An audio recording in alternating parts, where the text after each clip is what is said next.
আমরা যেখানে সারাদিন পরিশ্রম করে 10টা ছাগল সামলাই, সেখানে চীনের স্মার্ট খামারে মেশিন সামলাচ্ছে হাজার হাজার ছাগল। কি সেই প্রযুক্তি যেটা সাধারণ খামারিতে বানিয়ে দিচ্ছে লাখপতি? আজকের ভিডিওতে দেখুন ভবিষ্যতের ভয়ঙ্কর আধুনিক ছাগল খামার। অনেক মানুষ এখনও মনে করেন ছাগল পালন মানেই গ্রামের সাধারণ একটি কাজ, সকালে খাবার দেওয়া, বিকেলে মাঠে ছেড়ে দেওয়া আর রাতে ঘরে বেঁধে রাখা। কিন্তু 2026 সালে এসে পৃথিবীর অনেক দেশ ছাগল পালনকে পরিণত করেছে কোটি টাকার স্মার্ট ব্যবসায়। বিশেষ করে চীনের আধুনিক খামারগুলো এখন এমন প্রযুক্তি ব্যবহার করছে যেটা দেখলে সাধারণ মানুষ অবাক হয়ে যায়। আমরা যেখানে 10টা ছাগল পালতে গিয়ে রোগ, খাবারের খরচ আর কম দামের সমস্যায় পড়ি, সেখানে চীনের খামারিরা একই সংখ্যক ছাগল থেকে করছে দ্বিগুণেরও বেশি লাভ। আজকের ভিডিওতে আমরা খুব সহজ ভাষায় দেখব আমরা যেভাবে ছাগল পালন করি আর চীনের মানুষ যেভাবে করে তার মধ্যে আসল পার্থক্য কোথায়। ভিডিওটি শেষ পর্যন্ত দেখলে আপনি বুঝতে পারবেন কেন আধুনিক স্মার্ট খামার ভবিষ্যতের সবচেয়ে বড় ব্যবসাগুলোর একটি হতে যাচ্ছে। ভাবুন তো, গ্রামের একটি সাধারণ খামার, বাঁশের ঘর, টিনের চাল, পাশে ছোট্ট খোলা জায়গা।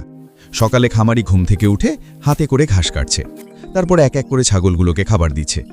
বৃষ্টি হলে ঘর ভিজে যাচ্ছে, গরমে ছাগল হাঁপিয়ে উঠছে, শীতকালে ঠান্ডায় কষ্ট পাচ্ছে। অনেক সময় ঠিকমতো খাবার না পাওয়ায় ছাগল শুকিয়ে যাচ্ছে। রোগ হলে ডাক্তার পাওয়া যায় না, আর বাজারে বিক্রি করতে গেলেও মিলছে না ভালো দাম। এটাই বাস্তবতা। আমাদের দেশের অধিকাংশ ছোট খামারের চিত্র প্রায় এমনই। এখানে পরিশ্রম অনেক, কিন্তু লাভ তুলনামূলক কম। এবার অন্যদিকে তাকান, চীনের একটি স্মার্ট ছাগল খামার, বিশাল বড় বিল্ডিং, ভিতরে হাজার হাজার ছাগল। কিন্তু আশ্চর্যের বিষয় হলো সেখানে মানুষ খুব কম, কারণ বেশিরভাগ কাজ করছে মেশিন। কোথাও অটোমেটিক খাবার দেওয়ার সিস্টেম, কোথাও রোবটের মতো পরিষ্কার করার মেশিন, আবার কোথাও সেন্সরের মাধ্যমে মাপা হচ্ছে ছাগলের শরীরের তাপমাত্রা। একটি ছাগল অসুস্থ হওয়ার আগেই কম্পিউটার বুঝে ফেলছে সমস্যা। আর এটাই আধুনিক প্রযুক্তির সবচেয়ে বড় শক্তি। চীনের খামারিরা প্রথমেই যে বিষয়টি বুঝেছে সেটা হলো ছাগল পালন শুধু পশুপালন নয়, এটা একটি বিজ্ঞান। তারা প্রতিটি ছাগলের খাবারের পরিমাণ হিসাব করে, দিনে কতবার খাবে, কোন বয়সে কত ওজন হবে, সব কিছু চলে নির্দিষ্ট পরিকল্পনায়। ফলে খাবারের অপচয় কম হয়, আর যেখানে অপচয় কম সেখানে লাভ বেশি। আমাদের অনেক খামারি এখনও আন্দাজে খাবার দেন, কখনো বেশি কখনো কম। কিন্তু চীনের স্মার্ট খামারে কম্পিউটার হিসাব করে বলে দেয় আজ কোন ছাগল কত গ্রাম খাবার খাবে। ফলে ছাগল দ্রুত বড় হয়, মাত্র কয়েক মাসের মধ্যেই বিক্রির উপযুক্ত হয়ে যায়। আরেকটি বড় পার্থক্য হলো পরিষ্কার পরিচ্ছন্নতা। গ্রামের অনেক খামারে ময়লা জমে থাকে, ভেজা পরিবেশে রোগ দ্রুত ছড়িয়ে পড়ে। কিন্তু চীনের আধুনিক খামারে মেঝে এমনভাবে তৈরি করা হয় যাতে মলমূত্র নিচে পড়ে যায়। তারপর অটোমেটিক মেশিন এসে সব পরিষ্কার করে। ফলে দুর্গন্ধ কমে যায়, রোগ কম হয়, আর ছাগল থাকে সুস্থ। আপনি হয়তো ভাবছেন এত প্রযুক্তি ব্যবহার করতে অনেক টাকা লাগে। হ্যাঁ, শুরুতে খরচ কিছুটা বেশি, কিন্তু দীর্ঘমেয়াদে লাভও অনেক বেশি। কারণ রোগ কম হলে ওষুধের খরচ কমে যায়, খাবারের অপচয় কম হয়, শ্রমিক কম লাগে, আর উৎপাদন বেড়ে যায় কয়েক গুণ। চীনের অনেক খামারে এখন এআই প্রযুক্তিও ব্যবহার করা হচ্ছে। ক্যামেরা দেখে বুঝে ফেলছে কোন ছাগল দুর্বল হয়ে যাচ্ছে, কোন ছাগল ঠিকমতো খাচ্ছে না সেটাও ধরা পড়ছে সঙ্গে সঙ্গে। ফলে দ্রুত ব্যবস্থা নেওয়া সম্ভব হচ্ছে। অন্যদিকে আমাদের দেশে অনেক সময় রোগ ধরা পড়ে দেরিতে, তখন পুরো খামারে ছড়িয়ে পড়ে সমস্যা। এখন একটি গুরুত্বপূর্ণ বিষয় বলি, চীনের খামারিরা শুধু মাংস বিক্রি করে না, তারা ছাগলের দুধ বিক্রি করে, বাচ্চা বিক্রি করে, এমনকি ছাগলের বর্জ্য থেকেও আয় করে। সেই বর্জ্য দিয়ে তৈরি হয় জৈব সার, আর সেই সার বিক্রি করা হয় কৃষকদের কাছে। অর্থাৎ একটি খামার থেকেই তৈরি হচ্ছে একাধিক আয়ের উৎস। আমাদের গ্রামের অনেক মানুষ এখনও শুধু ঈদের সময় লাভের কথা ভাবেন, কিন্তু বিদেশি খামারিরা পুরো বছর পরিকল্পনা করে ব্যবসা চালায়। তারা আগে থেকেই হিসাব করে রাখে কখন বাজারে চাহিদা বাড়বে, কখন বাচ্চা উৎপাদন বাড়াতে হবে, আর কখন খাবার মজুত রাখতে হবে। চীনের খামারে আরেকটি জিনিস খুব গুরুত্বপূর্ণ, আর সেটি হলো ডেটা। প্রতিটি ছাগলের আলাদা তথ্য সংরক্ষণ করা হয়।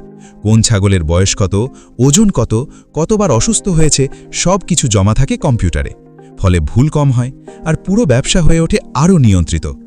একসময় মানুষ ভাবত কৃষি আর পশুপালন মানেই গরিব মানুষের কাজ, কিন্তু এখন পৃথিবীর বড় বড় কোম্পানিও বিনিয়োগ করছে স্মার্ট ফার্মে।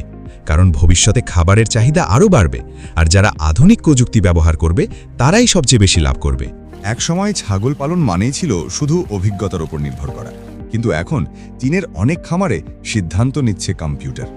কোন ছাগল কত খাবার খাবে, কখন বিশ্রাম নেবে, এমনকি কোন ছাগল অসুস্থ হতে পারে সেটাও আগেই বুঝে ফেলছে এআই প্রযুক্তি। আর এখান থেকেই শুরু হচ্ছে ভবিষ্যতের স্মার্ট খামারের নতুন যুগ। চীনের অনেক আধুনিক খামারে এখন ব্যবহার করা হচ্ছে সম্পূর্ণ অটোমেটিক ফিডিং সিস্টেম। বিশাল বড় মেশিন নির্দিষ্ট সময় অনুযায়ী নিজে থেকেই খাবার মিশিয়ে ছাগলের সামনে পৌঁছে দিচ্ছে। কোথাও মানুষ হাতে করে ঘাস কাটছে না, কোথাও বস্তা কাঁধে নিয়ে খাবার বহন করতে হচ্ছে না। সবকিছু চলছে পরিকল্পিতভাবে মেশিনের নিয়ন্ত্রণে। এই প্রযুক্তির সবচেয়ে বড় সুবিধা হলো এক ফোঁটা খাবারও অপচয় হয় না। আমাদের দেশের অনেক খামারে দেখা যায় খাবার ছড়িয়ে নষ্ট হয়ে যায়, কখনো বেশি দেওয়া হয়, কখনো কম, ফলে খরচ বাড়ে কিন্তু উৎপাদন বাড়ে না। অন্যদিকে স্মার্ট খামারে প্রতিটি ছাগল ঠিক যতটুকু প্রয়োজন ততটুকুই পাচ্ছে, ফলে ওজন দ্রুত বাড়ছে আর লাভও বাড়ছে কয়েক গুণ। শুধু খাবার নয়, পানির ব্যবস্থাপনাও সম্পূর্ণ আলাদা। অনেক বিদেশি খামারে অটোমেটিক ওয়াটার লাইন বসানো থাকে। ছাগল যখনই পানি খেতে যায় পরিষ্কার পানি নিজে থেকেই চলে আসে, ফলে পানি নোংরা হওয়ার সুযোগ কমে যায় আর রোগও কম হয়। বিশেষজ্ঞরা বলছেন অপরিষ্কার পানি পশুর রোগের অন্যতম বড় কারণ, কিন্তু আধুনিক প্রযুক্তি এই সমস্যাকেও অনেকটাই নিয়ন্ত্রণে নিয়ে এসেছে। এখন প্রশ্ন হলো, এই খামারগুলোতে দিনে কত টাকা আয় হয়?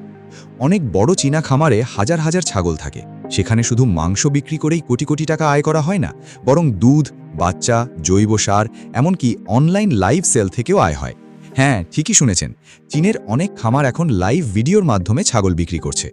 ক্রেতারা মোবাইলে সরাসরি খামার দেখে অর্ডার দেয়, ফলে বাজারে নিয়ে যাওয়ার ঝামেলা কমে যায়, মধ্যস্থভোগী কমে যায় আর খামারই পায় বেশি লাভ।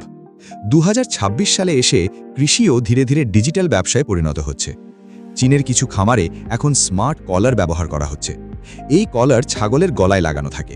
এটা ছাগলের শরীরের তাপমাত্রা, হাঁটা চলা, খাওয়ার পরিমাণ সব তথ্য পাঠিয়ে দেয় কম্পিউটারে। কোনো সমস্যা দেখা দিলেই সঙ্গে সঙ্গে অ্যালার্ম চলে আসে।